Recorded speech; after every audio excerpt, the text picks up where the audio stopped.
Who's ready to have some fun? I know I am. How about you, little bird? Are you ready to have some fun? I guess little bird's ready. So let's have some fun and go through your comments and answer your trademark questions. Hi everyone, I'm attorney Aiden Durham with 180 Law Co. in Colorado. Welcome back to All Up in Your Business. Before we get into your trademark questions, I am a lawyer, but I'm not your lawyer. The stuff I talk about in this video is not a substitute for actual legal advice. If you need help with any legal situation, including a trademark situation, you should consult with a lawyer. All right, and with no further ado, little bird, let's do some trademark questions. Very helpful, thank you. I now feel confident that I can file on my own and via plus. That means TEAS plus, the type of trademark application. You just saved me some money. Woohoo, great. I am assuming that a made-up word will be considered non-English. Would that be correct? Not really. I guess technically a made-up word is non-English, but it's not some other language either. For some context, on the TEAS Plus application with the USPTO, the trademark application with the USPTO, if your trademark contains a non-English word, a foreign word, a word in a different language that has an English translation, we have to indicate what that translation is on the application. But a made-up word doesn't have an English translation. So in that context, you don't have to put what the translation is because there is none. If it's just a made-up word, then it's a made-up word and you don't have to worry about this foreign translation thing. So how would you protect a design that I would want to put on shirts, caps, rubber bracelets, window decals, and other swag? It's just letters and not art, so I'm not sure a copyright would apply. And great video. I like watching your videos. Good stuff. Super informative. Thank you. I appreciate that. So if a design is just letters, like stylized writing of words or a phrase or something, there's no art, no artistic, no like creativity behind it, then you're right. Most likely a copyright wouldn't apply. In that case, a trademark applies. A trademark will protect a design, even if it's just letters. So a trademark registration with the USPTO is going to be the best way to protect a design that you'd want to put on shirts, caps, etc., etc. However, a little detail that you might run into, a little issue you might run into, if you have, let's say, a phrase that you want to put on shirts, you want to put on hats, you want to put on window decals, that's not really considered a trademark. It's a phrase, it's a catchphrase, that's a design on a shirt. A trademark is words or symbols or a design that's meant to indicate the source of a good or a service. It's a brand indicator. But if you're just putting words on a shirt, people are buying the shirt because they like the phrase, not so much because they know who's behind it, the company that's behind it. You might run into this issue called merely ornamental, which means the trademark is ornamental on the good. It's just a design, a decoration on the good, and it's not really functioning as a trademark. But there's a lot more to it, and that's kind of outside the scope of this video. I think I have another video that goes more into detail about merely ornamental trademarks and what all that means and stuff. I'll link to it down in the description. Best thing I can do for you is tell you to talk to a trademark lawyer, though, before you go spending money on trying to get a trademark registration for this phrase that may not be a trademark, or this design rather, that may not actually be a trademark. How do you go about assigning a new owner of a trademark? You can record the assignment with the USPTO, with the electronic trademark assignment system. There's some system on the USPTO's website. I think they've changed it recently, actually, what it's called and all that. But there's a platform, a website where you record assignments of trademark owners. Depending on the situation, why it's being assigned, we often might need to include other documents to support that assignment. Let's say if the company was sold and part of that sale was the sale of the trademarks, the goodwill and all of that, we have to include a document saying that this trademark was assigned and transferred and sold and all of that to the new owner. But the easy answer is it's recorded. You give the information application to the USPTO and it's recorded with the USPTO through their assignment system. It might be the assignment center. I don't know. Go USPTO assignment. If you search for that, you'll find where it is. Hi, could the date that you established the LLC be considered a first date of commercial use? No, almost always no. Perhaps there's some situation where you form the LLC on the same date that you actually started using the trademark, but solely forming an LLC, that in itself does not constitute use of a trademark, because that's not a trademark. Trademark is a name, a symbol, a design that is used as the source to indicate the source of goods or services. And it's not a trademark until it is actually being used in connection with the sale of goods or services. And so when you form an LLC, you're not, unless you are actually on that same day now selling your products, selling your services under this trademark, forming the LLC has nothing to do with trademark use, trademark rights, nothing. So I could go on and on about this for hours, but the simple answer is no. Could you? Yes. Could you use that date as your first date of commercial use? Technically, yes. Should you? 99% sure, no, you shouldn't. When trademarking my business name, can I trademark the name without uploading an image? Yes. If you're doing the name as a standard character mark, you're not registering a trademark for a logo or any kind of design. It's just the name itself. You just type in what the name is and you don't have to upload an image for the name. You do still have to upload some documentation for the specimen. If you're filing on a current use basis, you have to upload proof, evidence of how you are using the trademark in commerce. Sometimes that is an image.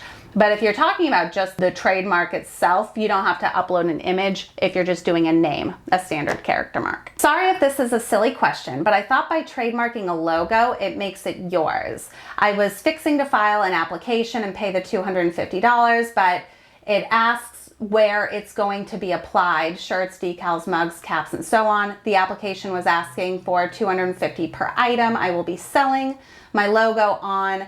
How do you go about registering the logo itself? I plan to market my logo on a few different swag items. Thanks in advance for any advice and help on this. So no, registering a trademark doesn't protect the trademark, the thing, universally everywhere in all forms. Trademarks are registered in connection with the goods or services with which we are going to be using them. And that's why on the application, we have to say, here are the goods or services that we're going to be selling or using our trademark with. And the filing fee is $250 per class of goods or services. The thing here is that you don't just have a blanket ownership over the trademark, over the logo. You have ownership of it for your goods and services and anything that might be confusingly similar, so closely related goods or services as well. Something that kind of raised a little red flag to me here. You said the application was asking for $250 per item I will be selling my logo on. That's not, you're not selling you shouldn't be approaching it like you're selling your logo. Your logo is supposed to be used to sell your products. So you might be going about this in not a completely correct way. I'd say consult with a lawyer, because the way you've asked your question gives me some concern a little bit.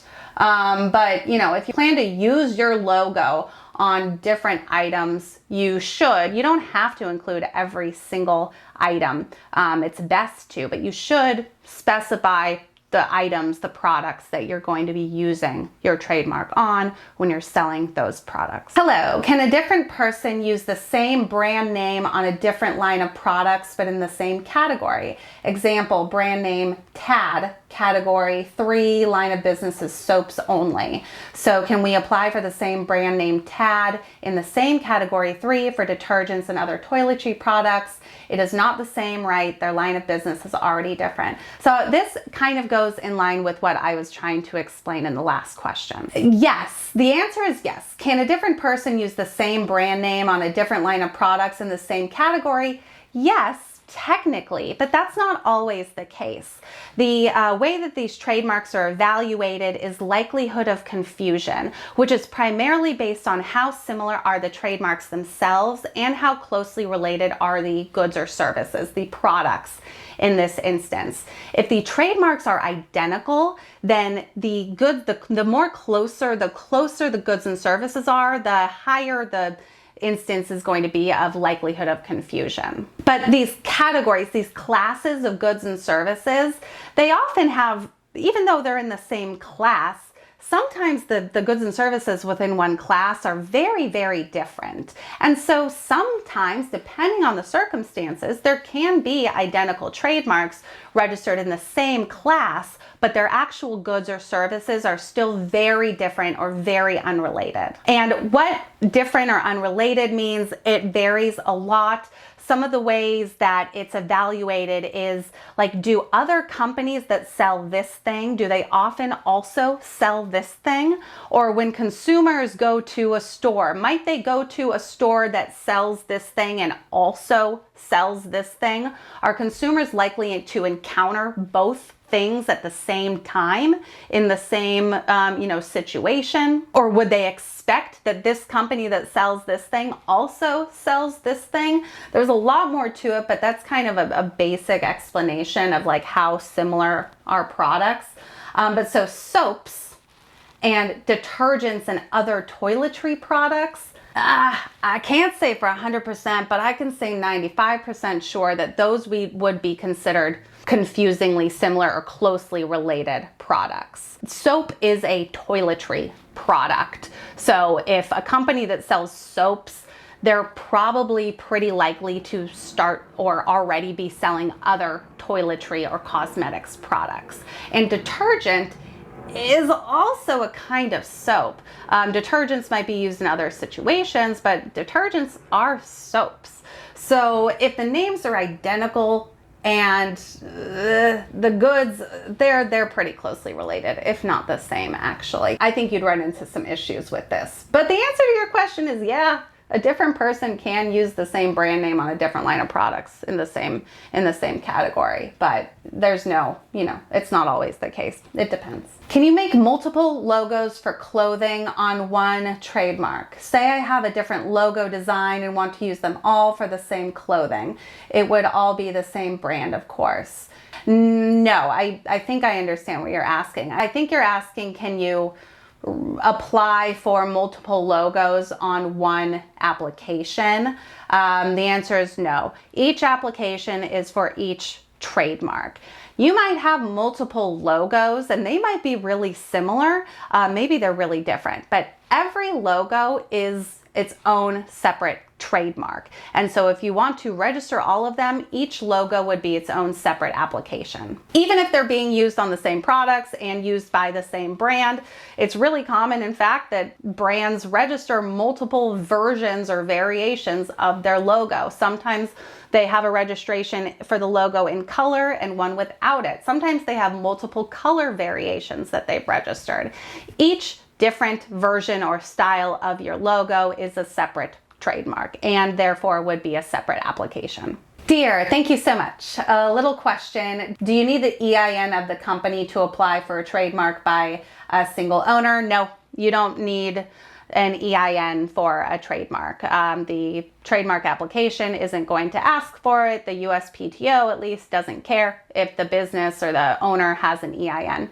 The EIN is separate and has nothing to do with the trademark application or the registration process. Thank you. You're welcome. If you trademark the company name, how do you specify what products this company name is creating using that company name? You specify that on the application. There's a section of the trademark application where it's going to ask for the goods and services associated with the trademark. There are different ways to do this, but on the TEAS Plus application, kind of the normal one that most people use, you can search for through the trademark ID manual, you can search through their kind of pre-existing list of goods and services and find the ones that most appropriately match or describe the stuff that you're going to be selling. So you specify it right there on the application. Can someone living outside the United States apply to the USPTO for a trademark? Yep, absolutely. Happens all the time. You don't need to be living in the United States to get a trademark registered in the United States. However, if you aren't living in the US, if you're not domiciled in the US, you will need an attorney who is licensed in the US to represent you on the application. This is a rule that the USPTO has. Unfortunately, those who are in the US, living or domiciled in the US, are able to, it's not recommended, but they're able to do the application and do all this stuff on their own. But if you're not in the US, then they do require that you have a US licensed attorney do it for you. All right, that's all I've got for you today. If you learned a thing or two, give me a thumbs up. Drop more questions down in the comments if you want me to try to get to them the next time I do one of these fun answering your comments, answering your questions thing. So give me a thumbs up if you like cats, or if you like Little Bird. Actually comment if you like cats, because I like cats too, and I like cat people.